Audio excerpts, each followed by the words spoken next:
Tudo bem com vocês? Estou aqui mais uma vez para continuar falando sobre a independência dos Estados Unidos, ou 13 colônias, certo?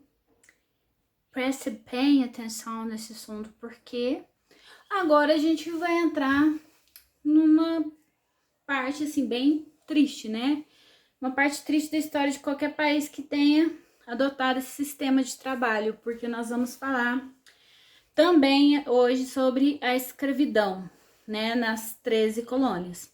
Sim, gente, os colonos, eles utilizaram mão de obra escrava, tá? Principalmente, não só, mas principalmente no sul, em que 40% da população era população escravizada, tá?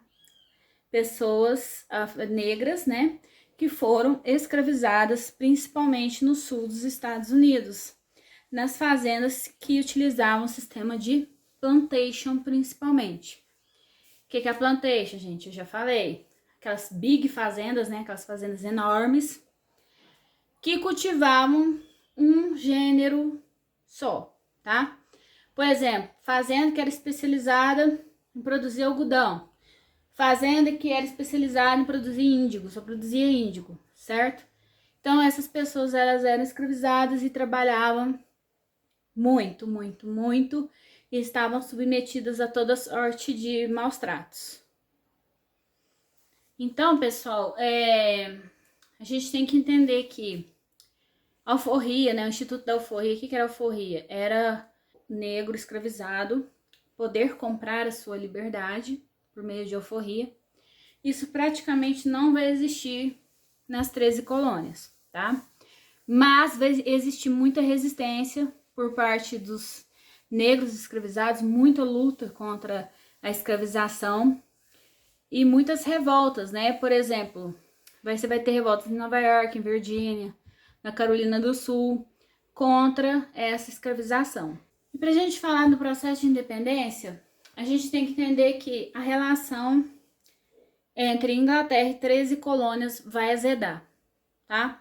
Por quê? Porque os americanos, eles estavam acostumados a ter uma certa liberdade, né? Eu já falei que eles não tinham o mesmo perfil das colônias da América espanhola e nem as colônias da América portuguesa, como o Brasil, que eles eram tratados, essas colônias eram tratadas na rédea curta, eram colônias de exploração.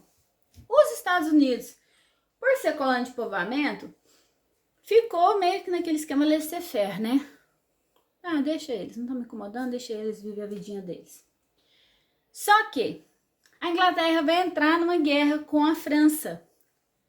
Contra a França, né? Vai entrar numa guerra contra a França chamada Guerra dos 7 Anos, que vai durar de 1753 até 1763. E aí, eles vão disputar diversos territórios, tanto na América, as colônias francesas na América, quanto colônias em outros locais.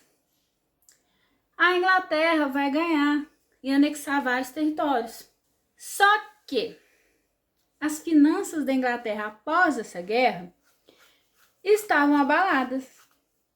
E onde que a Inglaterra resolveu pegar uma renda extra? Eu acho que a gente podia taxar aqueles colonos, hein? Aquele pessoal tá com muita liberdade, tá fazendo o que quer. Inclusive, comercializa com outros países concorrendo comigo. Acho que eu vou colocar umas taxinhas a mais para eles pagarem. E foi isso que a Inglaterra fez, tá? A Inglaterra começou a inventar uma série de leis para fazer os colonos desembolsar uma graninha. Qual foi a primeira leizinha que a gente pode falar dessas leis? A Lei do Açúcar de 1764, tá? O que é isso? A Inglaterra colocou taxas sobre o açúcar que não vinha das Antilhas inglesas. Então, se os colonos quisessem comprar melaço de outro lugar para fazer rum, né? Eles iam pagar mais caro, querendo ou não, porque eles iam ter que pagar taxas. Além disso, estabeleceu taxas sobre café, seda, vinho e outros produtos, e estabeleceu punições para quem não obedecesse essa lei. tá? Depois veio a lei do selo, 1765. Era uma lei que falava que todo documento que circulasse, os colonos teriam que pagar um selinho para colocar naqueles documentos, inclusive livros, jornais e anúncios. Então você tinha que pôr um selo do governo no jornal, se você quisesse vender o jornal. E aí os colonos foram ficando cada vez mais aborrecidos com essa invenção de moda aí do governo inglês. Em 1765 foi estabelecida a lei do alojamento, que os colonos deveriam dar alojamento e alimentos para o exército inglês. Então, se o exército inglês quisesse parar lá na fazendinha do colono, esse colono ia ter que se virar e alimentar as tropas, tá? É mole? Não é não, mas é isso.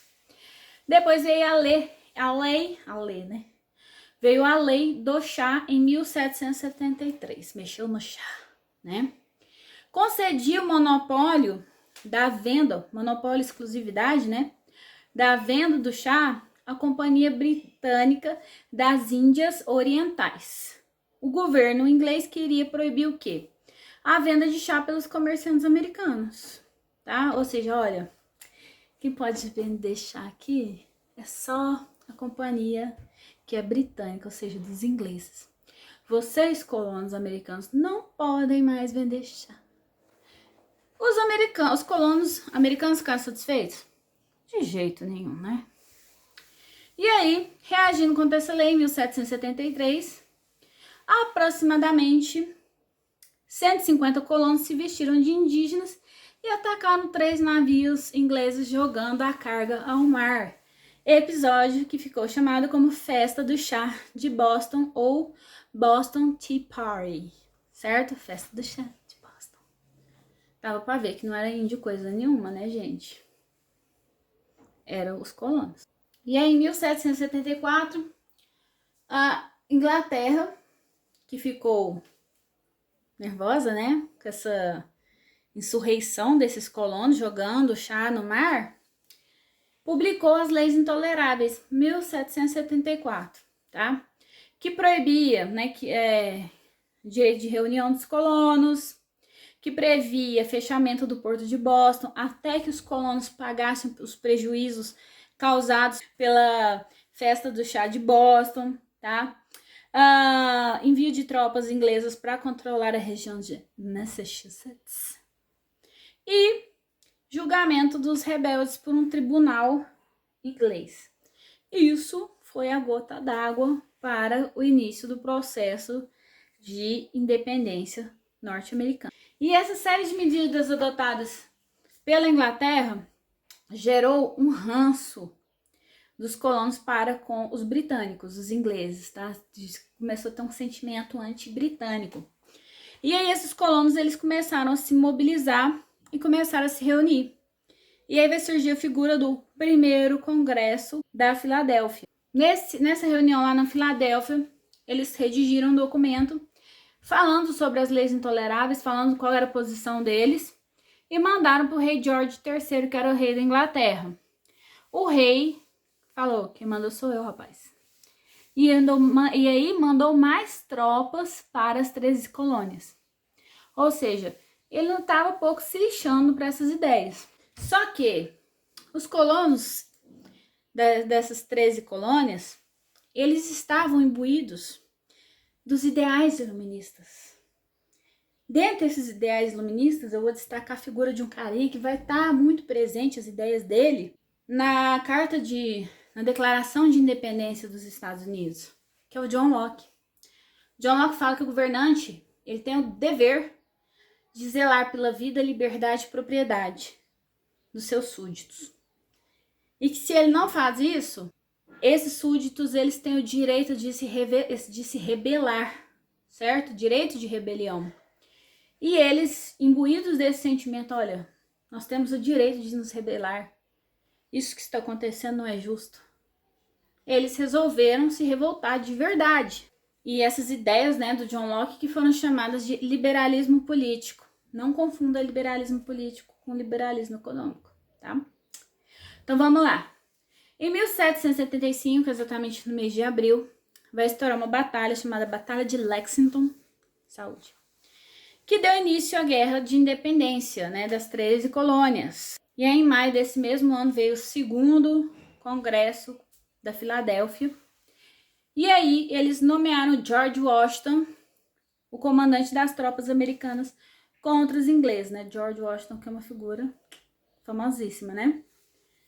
Os ingleses, que tinham uma das maiores forças navais do mundo, enviaram as suas tropas para a América. E aí, mesmo mandando essas tropas, mesmo contando com mercenários, né?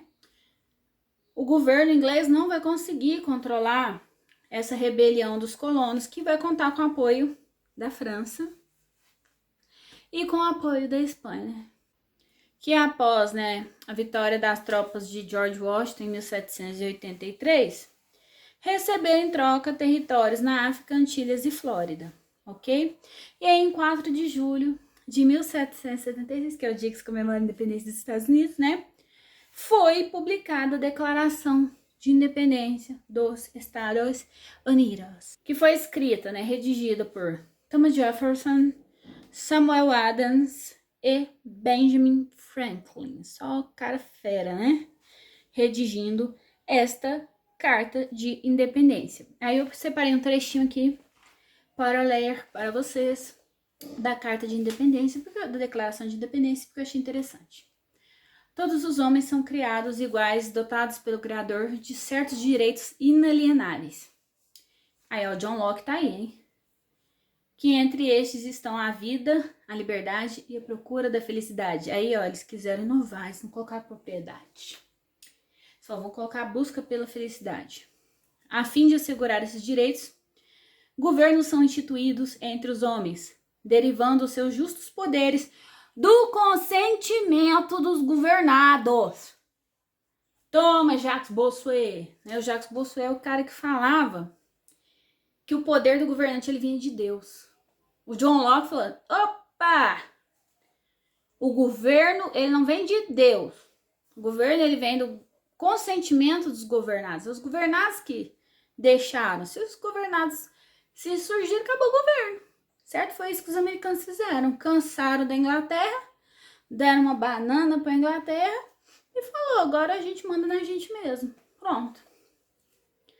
Sempre que qualquer forma de governo se torne destrutiva de tais fins, ou seja, não quer mais zelar por esses direitos inalienáveis, cabe ao povo o direito de alterá-la ou aboli-la e instituir novo governo.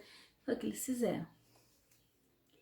A história do atual rei da Grã-Bretanha compõe-se de repetidas injúrias e usurpações, tendo todas por objetivo direto o estabelecimento da tirania absoluta sobre estes estados. Esse cara escrevia bem, né, gente? Benza a Deus. Então, eles falaram, chega, nós não queremos mais. As guerras de independência, gente, elas vão durar de 1775 até 1783, tá? Cerca de 70 mil pessoas vão morrer de ambos os lados, né? Tanto ingleses como colonos. Em 1781, a Inglaterra foi finalmente derrotada e 2 anos depois ela reconheceu a independência dos Estados Unidos. Gente, eu vou ficar aqui, por aqui. Aqui eu vou ficar mesmo, né? Aqui em casa. Eu vou ficar por aqui e vocês continuem acompanhando o canal, curta, compartilhe, né? Se inscreva, esteja aí participando conosco, tá? E vamos estudar história, porque é muito bom estudar história. Não é verdade? Tchau, bye bye, see you later.